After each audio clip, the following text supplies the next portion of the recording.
আসসালামু আলাইকুম। আমাদের ছোট্ট ইউটিউব চ্যানেলে স্বাগতম।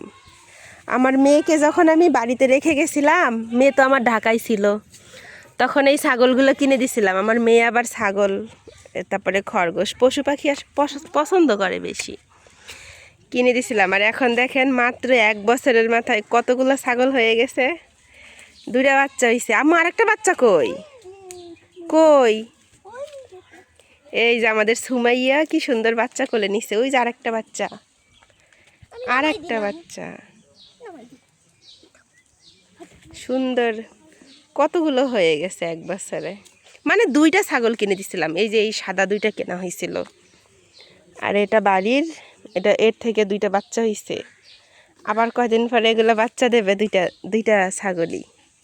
আম্মু, আমার মেয়েটারে যখন আমি রেখে গেছিলাম ঢাকায়, ঢাকা থেকে বাড়িতে কান্না করছিল, আমার সাথে যাবে, মানে মন খারাপ করছিল। পরে এরকম ছাগল কিনে দিছিলাম।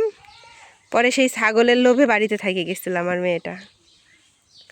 মেয়েটা বাড়িতে থেকেই বড় হয়ে গেল। নিয়ে যাব আবার ঢাকায় নিয়ে যাব। এই তো আর 1-1.5 বছরের মতো থাকবে এখানে ঢাকায়। পরে নিয়ে যাব আবার। এখানে পড়াশোনা ভালো হয় ঢাকার থেকে। ঢাকায় ওখানে শুধু খরচ হয়, আর আমিও সময় দিতে পারি না। আমি কাপড়ের ব্যবসা করি, সময় দিতে পারি না। সেই কারণে মেয়েটাকে এখানে রেখে যাওয়া। মেয়েটাও এখন ভালোই আছে এখানে। পুকুরে নামবা? গোসল করবা? নামো তো দেখি, পারো নাকি নামতে? আমি নামবো না মা, আমার ভয় লাগে। না, আমি তো সবসময় বলি পুকুরে নামবো, কিন্তু নামতে তো আর পারি না। আম্মু, তোমার ছাগলগুলো যে বড় হয়ে গেল, বাচ্চা দেবে আরো। ছোট ছোট 2টা ছাগল কিনে দিয়ে গেছিলাম, 1 বছরে কত বড় হয়ে গেছে দেখছো? আমার মেয়ে এই যে ছাগল, তারপরে খরগোশ, বিড়াল, এগুলো পছন্দ করে খুব। দেখছো আম্মু, তোমার ছাগল গাছে উঠতে চায়। মা, ছাগল গাছে উঠতে চায়, দেখছো? এই যে আমাদের সুমাইয়া। তো আমাদের ইউটিউব চ্যানেলটা সবাই সাবস্ক্রাইব করে দিবেন। আমি এখন বর্তমানে গ্রামে আছি, এই জন্য গ্রামের ভিডিও আসতেছে। ঢাকায় আবার চলে যাব কদিন পরে। তো তখন ইনশাল্লাহ আবার মানে মিক্সচার ভিডিও আসবে, আপনাদেরকে ঢাকাও ঘুরে দেখাবো। আমি তো গ্রামে বছরে কয়েকবার আসা হয়, তখন গ্রামের ভিডিও দেখাইতে পারবো।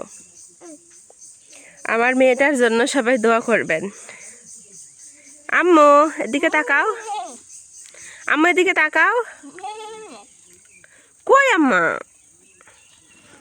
এই যে এই বাঁশবাড়িতে তুমি ছাগল বান্ধা রাখছো আম্মু, কত সুন্দর দেখা যাইতেছে জানো?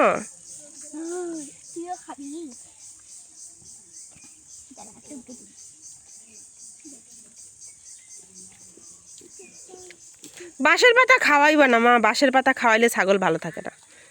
জুই, তুই না বলে ডিগিত নামবি? আয়, আমরা এখন পুকুরে নামবো। তো এই পুকুরে নামার ভিডিওটা কিন্তু কালকে আসবে, কালকে চলে আসবে পুকুরে নামার ভিডিওটা। তো অবশ্যই আপনারা দেখবেন। তো খোদা হাফেজ আমাদের ইউটিউবে এতক্ষণ ধরে ভিডিওটা দেখার জন্য। খোদা হাফেজ।